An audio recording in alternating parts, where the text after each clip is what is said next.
তো হ্যালো বন্ধুরা, আজকে নবীন স্যারের জিএস প্র্যাকটিস সেট নাম্বার 4 তোমাদের সবাইকে জানাই স্বাগত। তো চলো সময় নষ্ট না করে শুরু করা যাক। আজকের প্রথম প্রশ্ন, এর আগের দিন আমরা 20টা করেছি, আজকে 21 নম্বর।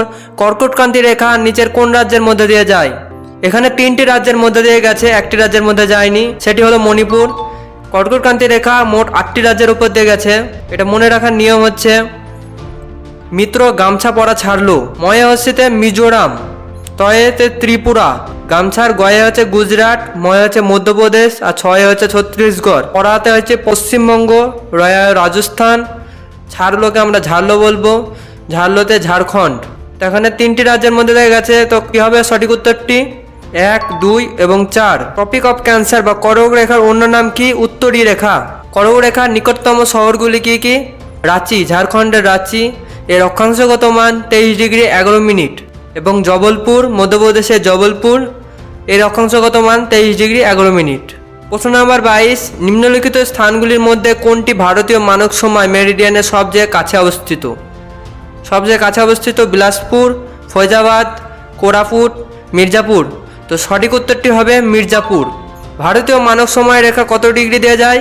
82.5 ডিগ্রি পূর্ব দিয়ে যায়। ভারতীয় মানক সময় কতগুলি রাজ্যের ভেতর দিয়ে গেছে? এরও একটা ট্রিক আছে। ভারতীয় মানক সময় 5টি রাজ্যের ভেতর দিয়ে গেছে। ট্রিক কি? ইউপি মে ছাত উড়ি আঁধি সে। তো ইউপি মানে উত্তরপ্রদেশ, মেতে মধ্যপ্রদেশ, ছাতে হয়েছে ছত্তিশগড়, উড়িতে হয়েছে উড়িষ্যা, উড়িষ্যা, আঁধি মানে অন্ধ্রপ্রদেশ। কর্কটক্রান্তি রেখা এবং ভারতীয় মানক সময় একে অপরকে যে জায়গায় স্পর্শ করেছে সেই জায়গাটা কোথায় অবস্থিত? কর্কটক্রান্তি রেখা এবং ভারতীয় মানক সময় বা আইএসটি, ইন্ডিয়ান স্ট্যান্ডার্ড টাইম, যেখানে স্পর্শ করেছে সেটা কোথায় অবস্থিত? ভ্যাসামুন্ডা গ্রামের সুরজপুর জেলা, ছত্তিশগড়ে অবস্থিত। প্রশ্ন নাম্বার 23, নিম্নলিখিত রাজ্যগুলির মধ্যে কোনটি ভারতের 7 সিস্টার্স এর অন্তর্ভুক্ত নয়? এর মধ্যে 7 সিস্টারের অন্তর্ভুক্ত নয় কোনটি? ভারতের 7 সিস্টার হলো উত্তর পূর্ব রাজ্যের 7টি রাজ্য। এদের 7 সিস্টার কেন বলা হয়? কারণ এদের সংস্কৃতি, কথাবার্তা এবং চেহারা, সুন্দরতা সব একই প্রায়, তাই এদের 7 সিস্টার্স বলা হয়।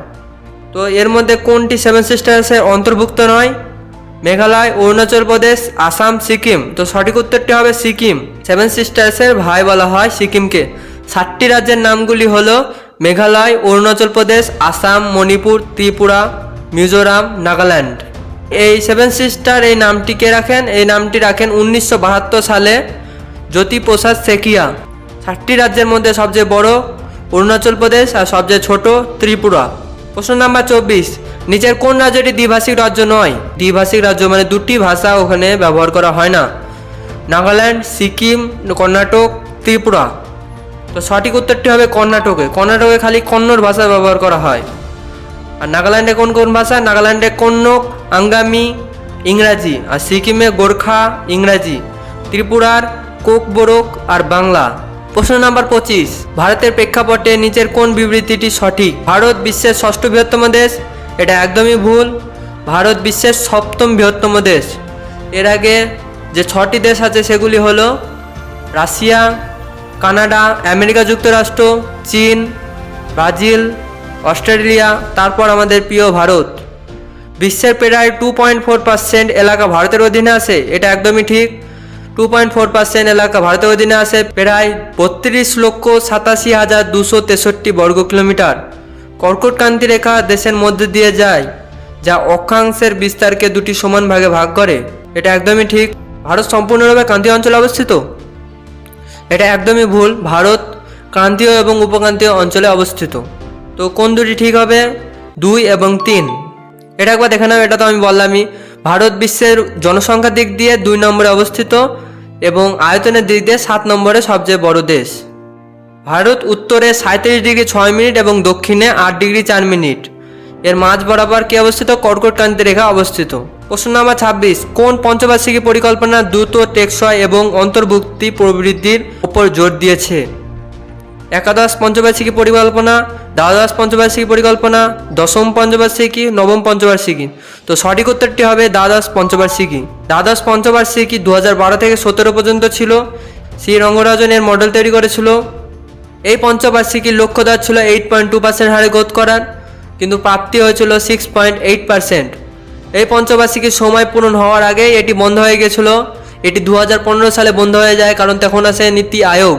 এই প্রকল্পে 90% পরিবারকে ব্যাংকের সাথে যোগ করার টার্গেট ছিল, কিন্তু সেটা প্রাপ্তি হয়নি। প্রশ্ন নম্বর 27, অন ভারত প্রকল্প ভারতে বাস্তবায়িত হয়েছিল কবে?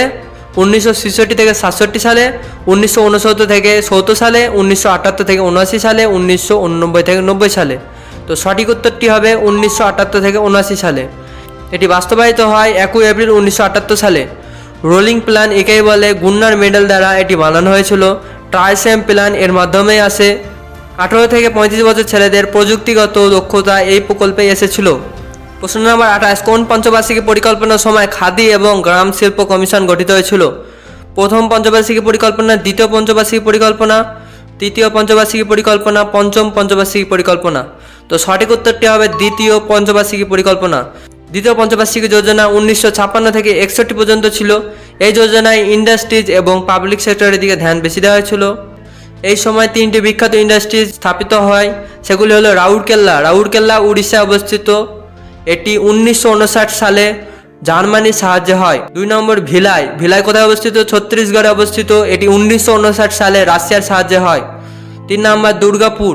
দুর্গাপুর পশ্চিমবঙ্গে অবস্থিত। এটি 1962 সালে ব্রিটেনের সহায়তায় হয়। তো প্রশ্ন নম্বর 29, পঞ্চবার্ষিকী পরিকল্পনা এবং তার মডেলগুলি হলো: প্রথম পঞ্চবার্ষিকী পরিকল্পনা হ্যারোড ডোমার মডেল, দ্বিতীয় পঞ্চবার্ষিকী পরিকল্পনা মহালনবিস মডেল, তৃতীয় এস চক্রবর্তী মডেল, চতুর্থ অশোক রুদ্র মডেল, পঞ্চম ডিপি ধর মডেল বা দুর্গাপ্রসাদ ধর মডেল, ষষ্ঠ ডিটি লাকড়বেলা সমিতি, একাদশ সি রঙ্গরাজন, দ্বাদশ সি রঙ্গরাজন। এগুলি একটু ভালো করে মনে রাখবে, এগুলি খুব ইম্পর্টেন্ট। প্রশ্ন নম্বর 30, কোন পঞ্চবার্ষিকী পরিকল্পনার মূল লক্ষ্য ছিল গরিবি হাটাও বা দারিদ্র বিমোচন? পঞ্চম, ষষ্ঠ, চতুর্থ, সপ্তম। তো সঠিক উত্তরটি হবে পঞ্চম পঞ্চবার্ষিকী পরিকল্পনা। পঞ্চম পঞ্চবার্ষিক যোজনা 1974 থেকে 78-তে আসে। এটি মোরারজি দেশাই রোধ করেছিল। এই প্রকল্পে ছিল 20 সূত্রীয় কার্যক্রম, ন্যূনতম আবশ্যকতা কার্যক্রম বা এমএনপি, কাজের বদলে খাবার, ফুড ফর ওয়ার্ক। এই প্রকল্পে লক্ষ্য রাখা হয়েছিল 4.4% গ্রোথ রেট, কিন্তু প্রাপ্তি হয়েছিল 4.8%। প্রশ্ন নম্বর 31, শব্দের উচ্চতা কোন এককের দ্বারা পরিমাপ করা হয়? ফ্রিকোয়েন্সি, ডেসিবেল, গতিবেগ, তরঙ্গদৈর্ঘ্য। তো সঠিক উত্তরটি হবে ডেসিবেল।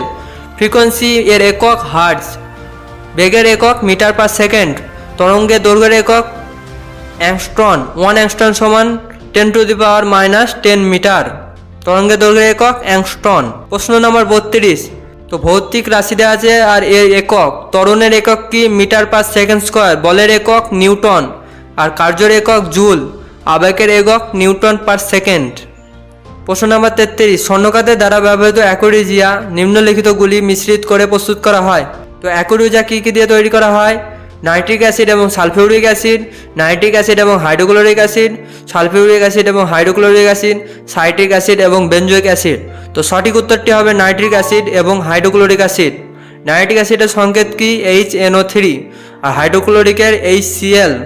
এটি মিক্সিং করে তৈরি করা হয় অ্যাকোরিজিয়া। অ্যাকোরিজিয়াকে কি বলে? অম্লরাজ বলে। অ্যাকোরিজিয়াকে অম্লরাজ বলে। এটি সোনা প্ল্যাটিনামকে গলিয়ে দেয়। এতে নাইট্রিক অ্যাসিডের পরিমাণ থাকে 25% এবং হাইড্রোক্লোরিক অ্যাসিড এর পরিমাণ থাকে 75%। হাইড্রোক্লোরিক অ্যাসিড কোথায় থাকে? আমাদের তোমাকে। নাইট্রিক অ্যাসিড দিয়ে আর কি তৈরি হয়? বিস্ফোটক বানানো হয়। নাইট্রিক অ্যাসিড দিয়ে বিস্ফোটক বানানো হয়। প্রশ্ন নম্বর 34, দুধের গড় পিএইচ মান কত? 6.1, 6.6, 8.0, 7.4। তো সঠিক উত্তরটি হবে 6.6। যদি তাপ বাড়ে তাহলে পিএইচ মান কমে যাবে। এই সেলের পিএইচ মান শূন্যের কাছাকাছি। দুধের পিএইচ মান 6.4 থেকে 6.8। লেবুর পিএইচ মান 2.2 থেকে 2.4। কফির 4.5 থেকে 5.5। শুদ্ধ জল 7, রক্ত 7.4 আর চোখের জলের পিএইচ মান 7.4। তাই চোখের জল আর রক্তের পিএইচ মান একই। সমুদ্রের জল 8.4। Sodium hydroxide 14। প্রশ্ন নম্বর 35, সাইনোকোবালমিন কার রাসায়নিক নাম? Vitamin C, vitamin A, vitamin B না ভিটামিন B12? তো সঠিক উত্তরটি হবে ভিটামিন B12। ভিটামিন বি কমপ্লেক্সে কতগুলি ভিটামিন থাকে? মোট 8টি ভিটামিন থাকে। ভালো করে মনে রাখবে, 8টি ভিটামিন থাকে। ভিটামিন B1, ভিটামিন B1 এর রাসায়নিক নাম কি? থায়ামিন। ভিটামিন B2 এর riboflavin. Vitamin B3 niacin. Vitamin B5 এর pantothenic acid. Vitamin B6 pyridoxine, vitamin B7 বায়োটিন, vitamin B9 folic acid, vitamin B12 সাইনোকোবালমিন। প্রশ্ন নম্বর 36, নিচের কোন জোড়াটি সঠিকভাবে মিলছে না? থায়ামিনের অভাবে কোন কোন রোগ হয়? থায়ামিনের অভাবে বেরি রোগ হয়, এটা একদমই ঠিক। ভিটামিন ডি এর অভাবে কি রোগ হয়? সুখা রোগ। ভিটামিন কে এর অভাবে অতিরিক্ত রক্তপাত। নিয়াসিনের অভাবে রোগ হয় পিলাগ্রা। আর ভিটামিন এ এর অভাবে রাতকানা রোগ হয়। প্রশ্ন নম্বর 37, উত্তর পূর্ব ভারতের প্রথম প্রাকৃতিক চিকিৎসা হাসপাতাল কোথায় স্থাপিত হয়েছে? শিলং, গুয়াহাটি, ডিব্রুগড়, ইম্ফল। তো বলো ডিব্রুগড় কোথায় অবস্থিত? আসামে। ডিব্রুগড় আসামে অবস্থিত। আসামের ডিব্রুগড় হয়েছে। এটি উদযাপন করেছে কেন্দ্রীয় আয়ুষ মন্ত্রী সর্বানন্দ সোনোয়াল। আসামের মুখ্যমন্ত্রীকে আসামের মুখ্যমন্ত্রী হেমন্ত বিশ্ব শর্মা। আসামের গভর্নরকে আসামের গভর্নর হলো গুলার চাঁদ ভাটারিয়া। আসামের রাজ্যসভাতে মোট 60টি সিট আছে, লোকসভায় 14টি সিট আছে, বিধানসভায় 126টি সিট আছে। প্রশ্ন নম্বর 38, প্রথম শ্রেণীর ক্রিকেটে দ্রুততম ট্রিপল সেঞ্চুরি করা ব্যাটসম্যানকে? পৃথ্বী শ, মনীষ পান্ডে, তন্ময় আগরওয়াল, রিঙ্কু সিং। তো সঠিক উত্তরটি হবে তন্ময় আগরওয়াল। প্রথম শতক কে লেগেছিল? বীরেন্দ্র সেহবাগ। দ্বিতীয় শতক করুণ নাগর। আর তৃতীয় শতক যদি বলে তাহলে তন্ময় আগরওয়াল। প্রশ্ন নম্বর 39, কোন রাজ্য সরকার 22শে ফেব্রুয়ারি 2024 ব্যাগহীন স্কুল উদ্যোগ চালু করেছে? মধ্যপ্রদেশ, উত্তরপ্রদেশ, হরিয়ানা, রাজস্থান। তো সঠিক উত্তরটি হবে মধ্যপ্রদেশ। মধ্যপ্রদেশ আরও কয়েকটি প্রকল্প হলো সিএম শিক্ষকামা যোজনা, সিএম কল্যাণ বিবাহ সহায়তা যোজনা। আর উত্তরপ্রদেশের একটি যোজনা হলো কিষাণ উদয় যোজনা। আর রাজস্থানের 1000 পঞ্চায়েত যোজনা। প্রশ্ন নম্বর 40, শুভমান গিল 2024 সালের লোকসভা নির্বাচনের কোন রাজ্যের স্টেট আইকন হয়েছিলেন? পাঞ্জাব, মহারাষ্ট্র, গুজরাট, নয়াদিল্লি। তো সঠিক উত্তরটি হবে পাঞ্জাব। নির্বাচন কমিশনের ব্র্যান্ড অ্যাম্বাসেডরকে? সচিন তেন্ডুলকার। ভালো করে মনে রাখবে, নির্বাচন কমিশনের brand ambassador Sachin Tendulkar. National আইকনের পঙ্কজ ত্রিপাঠী। প্রধান নির্বাচন কমিশনার শ্রী রাজীব। বিহারের প্রধান নির্বাচনকে? মৈতালি ঠাকুর। তো বন্ধুরা এই পর্যন্ত, আবার পরের সেটে দেখা হবে। জয় হিন্দ।